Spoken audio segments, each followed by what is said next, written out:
Hello and welcome to Perspectives. I'm your host, Dr. Rondrick Williamson, and we have such a treat in store for you on today. Our guest is an artist, an entertainer, an author, and so much more. So please help me welcome Macon's own Mark Ballard. Mark, you are so talented. Tell the viewing audience, how did you get your start? It started young. I was 8 years old, and my teacher in school saw that I was coloring or drawing better than the other people. So she approached my mom and said, you know, he's drawing better than the normal third grader or fourth grader. And so we didn't have a lot of money growing up, and mother somehow found an art teacher that taught private lessons. And so every Tuesday afternoon, I would go take private lessons with Hauser Smith here in town. He's passed away now. And, you know, all through high school, from 8 years old on, and then I got a scholarship to go to the Atlanta College of Art, which is now SCAD, up in Atlanta, but at the time, in the dark ages, as my son says, it was called the Atlanta College of Art. So was he your inspiration, or were there anybody that you would say were inspirational to you in developing your talent or your art? My mother was probably my biggest cheerleader, my biggest inspiration, because she always taught us we could do whatever we wanted to do, you know. But Hauser was a very strict teacher and taught the principles of drawing and all the old school principles. And so a lot was required of me even when I was younger, kind of like you would think about a gymnast when they would have you young, that kind of thing, because you didn't play around. I went for 2 hours every Tuesday afternoon after school, and you know, if he saw you just sitting there like children, he'd be like, Mark, get busy, do your stuff. So, you know, at the time, you think they're being hard on you, and you think that they're requiring a lot, but in retrospect, he was a big inspiration, because he taught me that, you know, you never know how far you can go until you ask yourself to go further. Mark, we're going to stop right there. We need to go to break. Listen, when we come back, we're going to talk to Mark Ballard, the artist. If you are an aspiring artist, you don't want to miss this next segment. Be right back. This started off with a piece of green styrofoam, just like this. And you can cut it into any shape you want to. These are like brownies and pieces of cake. This reminds me of like a fudge cake. That's a little tiny piece. A little tiny piece of fudge, a loaf pan. And all this is hot glue that's just been melted at about 200 degrees. Normally in the South, we use a skillet to fry country fried steak or something before we learned it was killing us. So now I've just used mine for glue. That way when you have a craving to put some grease in there and fry something, you've got a mess because you got some glue in there. And you can usually find these at a yard sale. You can find an old one because it need not be, you know, a brand new one unless you just want to have a glue pan, which is great. And then this is just a regular paddle. You'd use it with paint. And you just kind of ice it just like you would, and by all means. Yeah, where is your pan of water? You need a pan of water with some ice, because you could fry. I've still got a boo-boo left from an accident with this. It's like molten lava, and you will not even be thinking of chocolate cake or anything else except crying. And then when it dries, you see it runs down just like chocolate. You're making me nervous with this. Are you finished? Yeah, I think so. Before you stick your hole. You forgot to get the water for me. So I know. So once you get it to this point, you have to take a special kind of spray paint. This is the kind of spray paint that you get at your arts and crafts department stores or at florist shops. It's made for flowers and stuff like that. Regular paint will eat through the styrofoam. I'm melting. Just like the Wicked Witch of the West. So the colors are milk chocolate, which I thought was appropriate, and glossy satin. Now the reason I use the wood tone kind of glossy satin is because it gives a little touch of sheen to the chocolate, the milk chocolate. So I spray this on first, several coats, make sure it's all totally covered. And a good way to do that is take a floral stick, put it on there, and that way you can twist and turn after and a glove, unless you like the idea of a brown chocolate. You also need to get a good distance away from your vehicles if you're going to do it outside. We encountered that once too. I think that's the night we melted Venus or Mars or one of those planets. I thought that little brown stripe gave a little touch. Yeah, right. So once you finish with that and that gets totally dry, you're ready to do all your adornment to the top to make it look really real. To get these little slick lines like this, you can use t-shirt paint, just a white and a chocolate colored t-shirt paint. You got a lot of control with this. But if you want to do something that looks exactly like decorator cake icing, you can use these tubes of textured paint. It's made for doing textured on walls and stuff like that. I looked at that and saw piped icing. This is actually a decorator tip, just like you would use for a cake, a disposable decorator bag. But this gives you the exact look of piping. Look at that. But is that not cool? And that keeps its shape. It's stiff textured paint, so when it dries, it looks exactly like that. Okay. Here's a close-up of the white. It looks just like decorator cake icing that's holding the cherry. So once you get all your little adornments on, then you go to the fruit section. Not the real fruit section, but just the fruit section.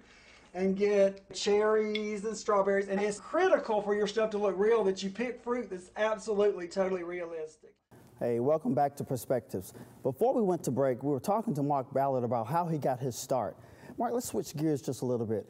What suggestions or recommendations would you give to an individual who wants to be or aspires to be an artist? You know, to start early in practice, because a lot of art, I do believe that art is a God-given talent to be an artist. So I really don't think you can take someone that doesn't have a gift, you know, the gift. Right. To be an artist. But I think when you do have a gift, like when my mother saw or my teacher saw that it was something special, then you really have to hone that craft just like you would a sports or anything else. You have to practice, you have to continue to be the best you can be, because without that, you don't learn and you don't go further. So I tell, you know, a lot of people want to do that, but they don't want to put the effort and the time. Right, of course. And a lot of people think that art, and it is fun. You know, what I do is fun. I'm blessed to be able to do for a living what I work with my gift. But at the same time, you know, to further yourself or to become better, you have to really put in the hours, you know, to do that. And the same thing with art. Right, now your artwork has gone past the Macon, Georgia area. Yes. It's been shown in places outside of Georgia, overseas. All overseas. Can you kind of comment on that for us? Well, that was an interesting story. You know, when you're in school as an artist, you want to have something. There were two things you want to have an idea. Anyhow, I wanted to have happen. I wanted to have printed work. You know, something that I had done that could be printed and was sent out, because it's so expensive to do that on your own. So you wanted to sell something to someone that might be printed. And secondly, I wanted artwork that would be other places by just instead of just my neighborhood. Right. And when I came back from Atlanta to Macon, my mother had a bad accident. We decided to move back to town, and I thought, what am I going to do in Macon, Georgia with what I do? Because, you know, I was all geared to stay in Atlanta and do that. And so I decided, because I was from the wrong side of the tracks, and knew the people in my neighborhood could not afford any artwork, that I would reach out to some of the more wealthier people in town, which was a really, you know, a big deal, because they had no idea who I was. So I had to set that scene for doing that. So the first person I went to was Neva Ficklin, who was Miss America in 1953, of course, and she also was very involved at the time in the arts in Georgia. Right. And I thought, how am I going to get an appointment with you? So here she didn't know who I am. So I think I drove her crazy like your kids do. You know, like you're like, get it. You know, I called her. You know, it's just perseverance. Right. And finally, you know, I'm like you when you were telling me about your idea about the show. I just had a feeling to get in touch with her. I had a feeling to do that. So, you know, I think if you listen to your inside voice, you can get a lot of accomplished. Exactly. So I would not let it go. My mother always said, yeah, but my dad's like, you're never going to talk to her. She's never going to talk to you. You know, she doesn't know who you are. You know. So I finally got an appointment at her house and scared to death. Went over there with my portfolio, and she bought one of my paintings that day. And then just by chance, well, nothing's really by chance, but the phone came. She got a phone call from the decorators. At the time, they were doing charter medical hospitals all over the world. And she said, I'm looking at an artist. You ought to see his work. And because of that, you know, I got stuff all over the world in hospitals. Wow. Now, when I introduced the show, I talked about you being multi-talented. Now, we talked to you about being an artist. Now, let's switch gears and talk about Mark Ballard, the author. Now, when I looked at some of the titles of the books that you've authored, one of which is Delightful and Sensational and Blossom and Bees, and one of those books you talk about your weight loss. Tell us a little bit about that. I was always, you know, a lot of people say when they turn 40, they, you know, gain weight. I was chubby at 4. It didn't start for me at 40.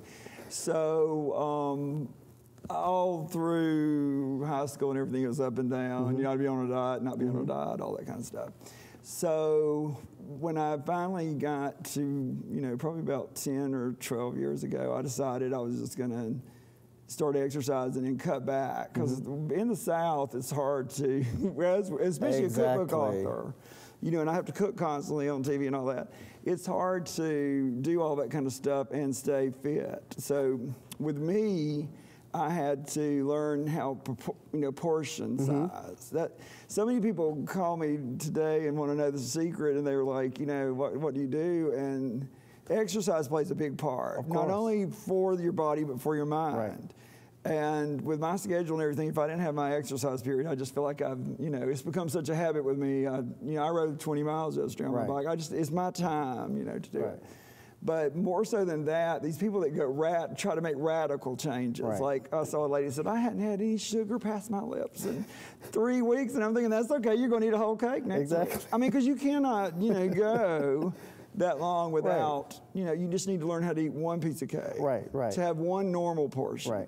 Because anytime you tell your body you're not going to have, you know, totally cut it off something, that's what you'll crave, and that's when you'll go off the wagon. Well, let's stop right there 1 second. Being that we're from the South, how can we eat well but still watch our weight? Or is that even possible?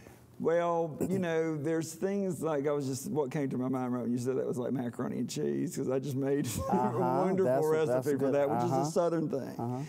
And, you know, what recipe I made for this dinner party the other night was definitely not healthy. So I had like 3 pieces of macaroni to eat. But, you know, there are options in terms of, you know, like sour cream that was light. You know, now we do have a lot of stuff available to us now that we used to in terms of cheese being reduced fat. But when it gets right down to it, you know, it's hard to make something fabulous if you're not using the real stuff.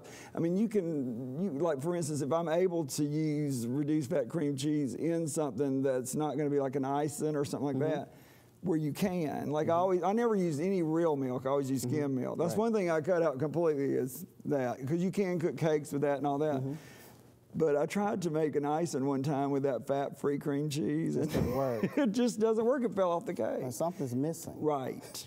So that's when you have to learn to, I mean, there's some changes you can make, but basically if you want to have true, authentic Southern stuff, you have to just learn to eat just a little bit, because it is very, what was it I said, battered, fried, you know, sweet. I mean, we really live in a buttered up part of the... So is it possible to use Southern cooking and weight loss in the same sentence?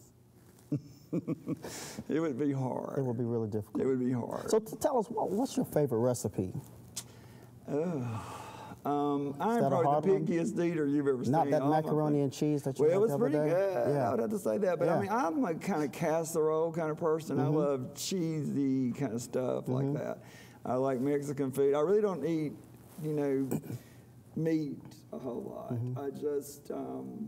my problem is sweet, so I have to really watch sweets. But that can be an issue, actually. It is an issue. I think I'm sort of addicted. That can be an issue. So I have to just try to maintain you know, some kind of... In moderation, of course. Moderation. Now, at family gatherings, so if someone asks you, I'm going to this big family gathering, what dish can I prepare that's going to wow the guest?